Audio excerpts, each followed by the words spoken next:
ছিল জিজ্ঞেস করেছিল। একটা প্রশ্ন করবো তোমাদের দুজনকে। একটা কেন, তুই টোটাল কটা করবি? অনেকগুলো আছে, আমি এটা একটু দূরে সরে করি। তোমরা দুজনকে স্টপ করো।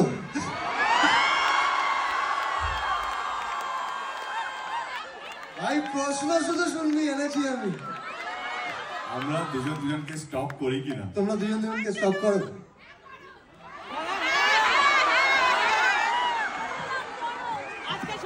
নিশ্চয়ই করতাম যদি সময় থাকতো জীবনে, কিন্তু সময় এতটাই ব্যস্ত হয়েছে জীবনে যে যদি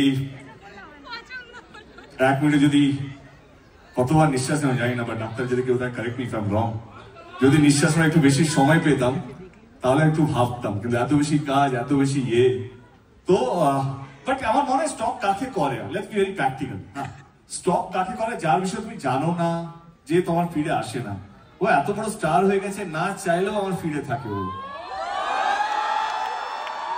আমি না চাইলেও ওর একটা হোর্ডিং দেখতে পাই। তো আমাদের স্টপ করতে হয় না, কারণ আমরা যেইভাবে নিজেদের কে ধরে রেখেছি, সেই জন্য আলাদা করে নিজেদের বিষয়ে জানতে হয় না। এবং আমাদের বন্ধু বান্ধবরা এমন কিছু আছে গসিপ দেওয়ার জন্য পড়ে থাকে, ও এইটা করছে, ও এইটা করছে, আই এম শিওর। তো I think they are updated.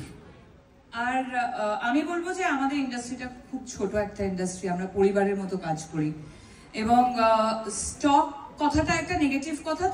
তো অনেক জায়গায় ওর সাথে আমার দেখা হয়েছে, বহু জায়গায়।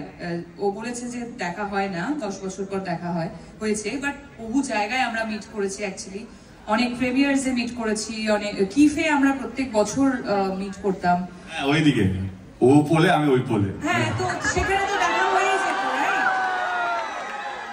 সেখানে তো দেখা হয়ে যেত, তাহলে আর স্টপ করার তো প্রয়োজন পড়ে না। এবং তার সাথে সাথে যেটাও বললো যে এত ভালো ভালো কাজও করছে, সেই কাজের রিপোর্ট অলমোস্ট যখনই ছবি রিলিজ করে ওর, তখন দেখতে পাই কত সুন্দর করে ছবি প্রমোট করছে। সো সেই